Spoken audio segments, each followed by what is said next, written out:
Chacun d'entre nous porte en soi une histoire, celle de nos racines, de nos origines,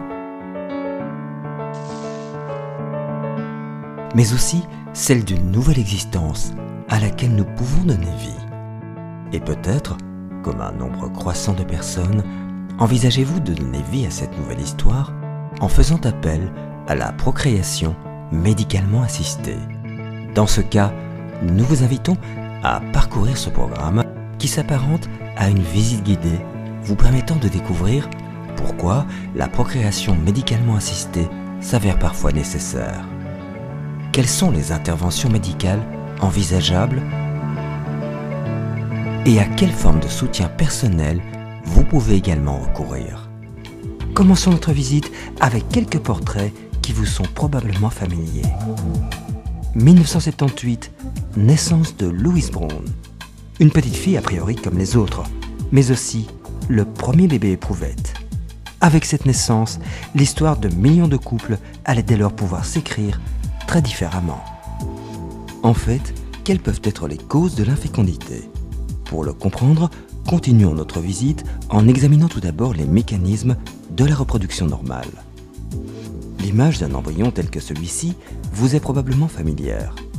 Mais imaginez pouvoir assister aux premiers instants du développement de cet être vivant.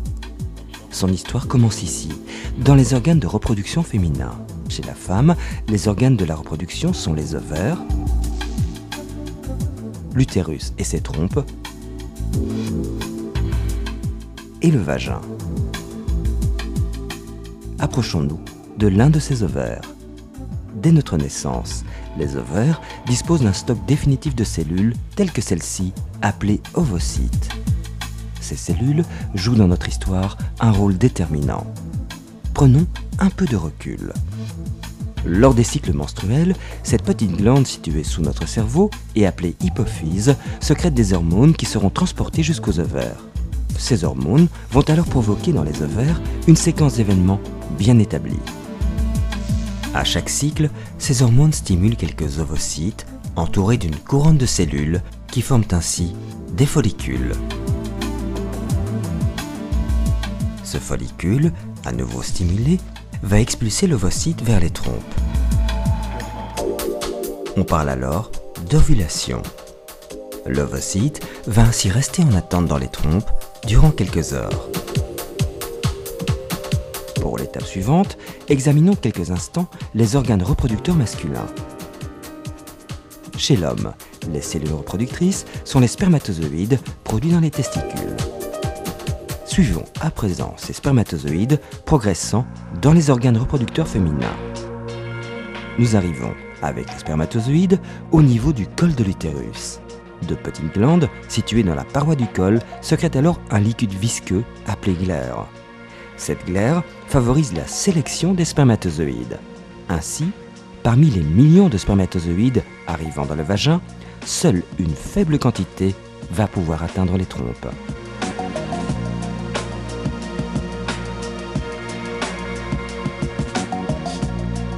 Comme nous le voyons, pour qu'il y ait fécondation, il faut qu'un ovocyte et un spermatozoïde se rencontrent au bon moment.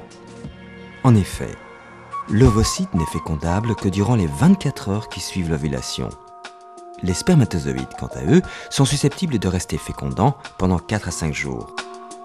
Ceci explique pourquoi une femme n'est fécondable que quelques jours par mois. Après la fécondation, l'ovule fécondé se divise en 2, 4, 8 cellules. L'embryon apparaît et va alors s'implanter dans l'utérus. Cette phase est appelée la nidation ou implantation. L'utérus et l'embryon prennent alors du volume. Ce dernier devient l'embryon que nous avons rencontré au début de notre parcours et qui se développera jusqu'à l'accouchement. Vous disposez à présent d'une vue d'ensemble des mécanismes naturels de reproduction. À ce stade se pose l'inévitable question. Pourquoi et comment l'infécondité peut-elle se manifester? Alors 15 à 20% des couples vont avoir des difficultés à concevoir. On peut considérer chez un couple en bonne santé qu'1 an d'attente est suffisant et que, passé ce délai, on va pouvoir démarrer une prise en charge, en tout cas une exploration. Quelles sont les causes de la fertilité? Dans un tiers des cas, on a des problèmes d'origine féminine avec principalement des problèmes d'ovulation et d'autres problèmes de type mécanique, c'est-à-dire trompe bouchée ou polype ou fibrome. Dans un tiers des cas, le problème est d'origine masculine avec des altérations du spermogramme et dans le dernier tiers des cas, on a des problèmes qui sont alors mixtes. Et quand la fécondité est suspectée, l'étape suivante de ce parcours est la réalisation d'une mise au point visant à poser un diagnostic afin d'identifier les éventuels troubles à corriger. La mise au point de base consiste chez la patiente à la réalisation d'un bilan hormonal au 3e jour du cycle pour évaluer sa réserve ovarienne, un suivi échographique de monitorage d'ovulation, éventuellement une hystérosalpingographie qui est un examen qui va vérifier la perméabilité des trompes. Chez le monsieur, c'est le spermogramme qui reste l'examen de base avec éventuellement un examen chez l'urologue. Revenons quelques instants au moment clé de notre histoire, la fécondation. L'un des 2 acteurs essentiels est le spermatozoïde. L'infécondité peut être due à une altération du sperme, un manque de mobilité ou une trop faible concentration de spermatozoïdes, ou encore une altération de leur morphologie. L'analyse du sperme, ou spermogramme, est donc un examen indispensable. Il peut être complété par un bilan sanguin et un examen clinique, voire une échographie de l'appareil génital de l'homme. En toute logique, les différentes étapes du cycle menstruel de la femme et l'intégrité de ses organes génitaux internes sont également évaluées, comme l'exploration des trompes et de la cavité utérine par radiographie, voire exploration chirurgicale. Le suivi du développement folliculaire par échographie et dosage des hormones renseigne sur le fonctionnement des ovaires et de l'utérus. Ceci en évaluant la qualité de l'ovulation ainsi que le développement de l'endomètre qui doit accueillir l'embryon. L'évaluation de la glaire cervicale peut également être réalisée. En fonction du résultat de ces examens, votre médecin peut alors vous orienter vers l'une ou l'autre technique de procréation médicalement assistée. Avant toute chose, il est important de savoir que votre prise en charge est un travail d'équipe. Chaque situation personnelle est évaluée au cours de réunions multidisciplinaires. Lors de ces réunions hebdomadaires, tous les spécialistes de notre centre, selon leurs compétences spécifiques, prennent connaissance de votre dossier et suggèrent l'approche la plus appropriée à votre situation. Celle-ci sera ensuite discutée avec vous pour une prise de décision partagée avec chaque couple individuellement. L'une des premières formes de procréation médicalement assistée pouvant être proposée est l'insémination artificielle. Donc en pratique, pour une insémination, on apporte un échantillon de sperme purifié du conjoint et à travers un cathéter souple en plastique, donc avec un examen gynécologique tout à fait normal, sans aucune douleur, on dépose les meilleurs spermatozoïdes au-dessus du col de l'utérus de la patiente.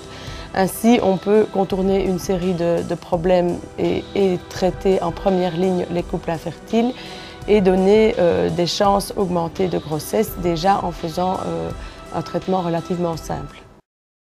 On parle alors d'insémination intra-utérine. Le sperme utilisé pour l'insémination peut, si nécessaire, être congelé et conservé durant des années. Techniquement simple, ne nécessitant pas d'hospitalisation, l'insémination artificielle peut être répétée facilement chaque mois. Les chances de grossesse sont de l'ordre de 10 à 20% par cycle. En général, si après 4 à 6 cycles d'insémination, la grossesse ne survient pas, votre médecin vous proposera de recourir à la technique de fécondation in vitro. Depuis la naissance de Lewis Brown, des centaines de milliers de couples ont fait appel à cette démarche qui aujourd'hui encore est en pleine évolution. La fécondation in vitro comporte plusieurs étapes. La première étape est la stimulation ovarienne. Le principe est d'obtenir plusieurs ovocytes matures à féconder.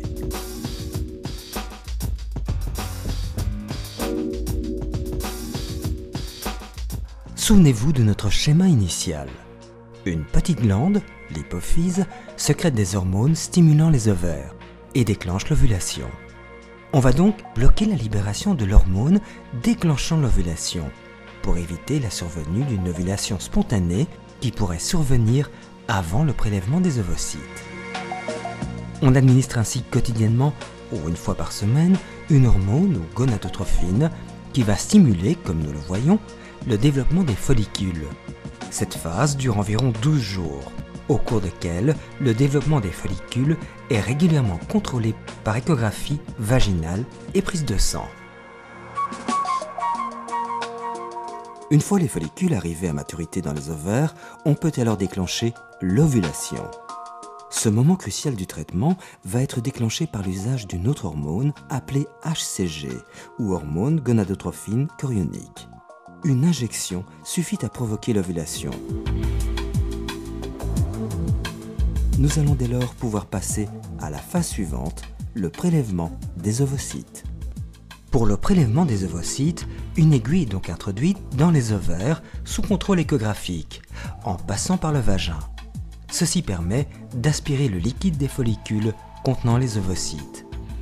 Cette étape requiert une courte hospitalisation et nécessite une anesthésie locale avec ou sans sédation. Le liquide recueilli est ensuite analysé en laboratoire pour identifier le nombre d'ovocytes obtenus. Ce nombre moyen d'ovocytes prélevés est de 8. Les ovocytes matures vont alors être conservés en vue de l'étape suivante, la fécondation proprement dite. D'une part, nous disposons des ovocytes sélectionnés, et d'autre part du sperme paternel qui a aussi été traité afin de devenir fécondant. Nous allons placer le sperme et les ovocytes dans un milieu de culture favorable à leur survie et à la fécondation. C'est l'étape de la fécondation in vitro. Après 24 heures, on observe alors si la fécondation a bien eu lieu.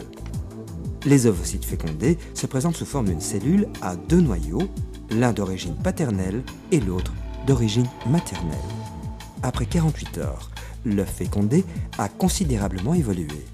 Il est composé de plusieurs cellules. C'est déjà un embryon que l'on peut transférer dans l'utérus maternel. Lors du transfert des embryons dans l'utérus, les embryons sont introduits à l'aide d'un fin cathéter souple dans l'utérus où ils sont déposés. Après ce transfert, commence alors la longue attente. 12 jours sont nécessaires pour avoir l'assurance qu'une grossesse se développe. À ce stade, certains éléments pratiques peuvent considérablement faciliter votre parcours. Une de vos questions fréquentes, au-delà de cette technique très importante, c'est mais que puis-je donc faire moi pour améliorer le pronostic? Alors il y a des éléments capitaux dans l'hygiène de vie qui peuvent améliorer le pronostic, le tabagisme et le contrôle du poids. Donc le tabac est un toxique avéré pour les gamètes. Si vous fumez, vos chances sont diminuées par 2. Vous nous donnez du sperme et des gamètes qui sont imprégnés de tabac. On peut utiliser toutes les techniques connues, on aura des résultats diminués. Par contre, si vous avez l'opportunité et la force d'arrêter de fumer, vous allez doubler vos chances en fécondation in vitro. Même chose pour le poids. On ne doit pas être une star, un mannequin, mais il faut avoir un poids correct, un BMI inférieur à 25. Si vous réussissez à diminuer votre poids, on améliorera les conditions de stimulation, les conditions de prélèvement et in fine le pronostic de la grossesse et également on diminuera le taux de fausse couche. Et précisément, que faire en cas de résultats négatifs? Tout d'abord, ne pas se décourager. Il faut savoir que plus de 50% des causes d'échec sont simplement dues à une question statistique. C'est le plus bel embryon du monde, dans le plus bel endomètre du monde, une fois sur 2 ne sait pas s'implanter simplement par une question de hasard. Alors vous avez une partie importante des possibilités d'amélioration des procédures entre vos mains, en améliorant votre condition de santé par le stop tabac, par la perte de poids, par l'amélioration de votre condition physique, par des efforts physiques, va avoir un impact très sensible sur la réussite. Et puis à côté de ça, malgré que le bilan de pré-fécondation in vitro soit très complet, il y a des examens complémentaires que l'on peut réaliser, que l'on va affiner et choisir en fonction des résultats de la stimulation, qui sont une échographie spéciale, l'hystéroscopie ou une laparoscopie. Tout ça dans le but d'essayer d'améliorer ensemble le plus possible les résultats et de vous faire arriver à cette grossesse tant désirée. L'assistance médicale à la procréation est une technique en constante évolution. Elle permet sans cesse d'offrir de nouvelles options aux couples concernés, telles que par exemple l'ICSI.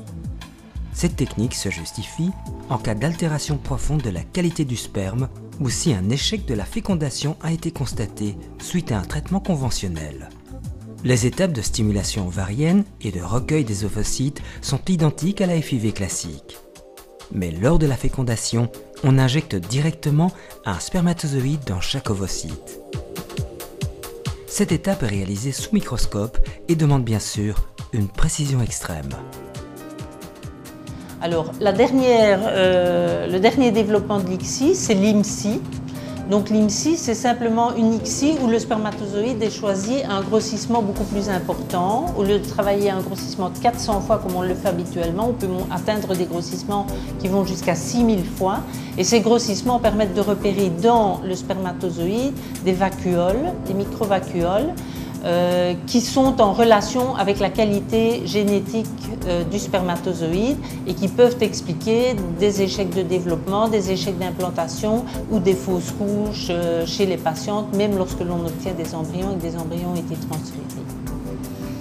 Alors, l'IMSI n'est pas proposée d'emblée à tout le monde, elle est réservée justement aux patientes qui ont eu des échecs d'implantation ou des fausses couches à répétition, parce que c'est une technique beaucoup plus longue à mettre en œuvre et qui donc va occasionner un stress supplémentaire pour les gamètes, ovules et spermatozoïdes, des variations de température ou des variations de pH qui peuvent également compromettre éventuellement leur développement. Donc l'IMSI est vraiment à réserver à des indications particulières, là où les techniques plus simples ont échoué.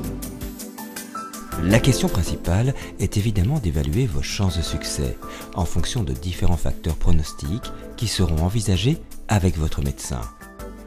En tant que patient, ce traitement, c'est votre projet parental. Donc ce qui est capital, c'est que vous restiez les acteurs de ce projet parental. Et pour ce faire, il faut recevoir une information complète pour savoir où on va et ce qu'on fait. Cette information, nous l'avons déclinée pour vous de différentes façons. D'une part, au travers d'une séance d'information qui est organisée le soir pour vous donner la disponibilité d'être présent. D'autre part, au travers de différentes brochures informatives qui concernent les traitements tels que la fécondation in vitro, l'insémination, le don d'ovocytes, etc. Ça, c'est une information globale. Quand il s'agira d'avoir une information précise sur le traitement qui a été décidé pour vous, vous pourrez encore prendre un rendez-vous avec une infirmière qui vous donnera les explications par rapport à ce qui a été décidé pour vous. Mais qu'est-ce qui a été décidé pour vous? Votre traitement avec votre médecin. Là aussi, vous pouvez poser des questions avec votre médecin et prendre l'initiative de décider une partie des éléments pour rester les acteurs de ce traitement. Quels sont les éléments qui peuvent être décidés? Le nombre d'embryons à transférer en accord avec la loi, le type d'anesthésie dont vous voulez bénéficier, si vous préférez un spray plutôt que des injections. Ce sont différents éléments du traitement qui vous est loisible de choisir et de partager avec votre médecin. Finalement, une fois que vous aurez décidé tout ça, pour vous entourer de bien-être, nos deux psychologues et notre sophrologue seront là pour vous rencontrer, se rendre. L'assistance médicale à la procréation est dans tous les cas un parcours et une histoire. Et comme dans tout bon roman, sa rédaction est parfois complexe, des défis vous attendent à chaque chapitre, mais elle s'enrichit quotidiennement de nouvelles possibilités pour vous aider à donner vie aux héros et héroïnes dont vous avez rêvé.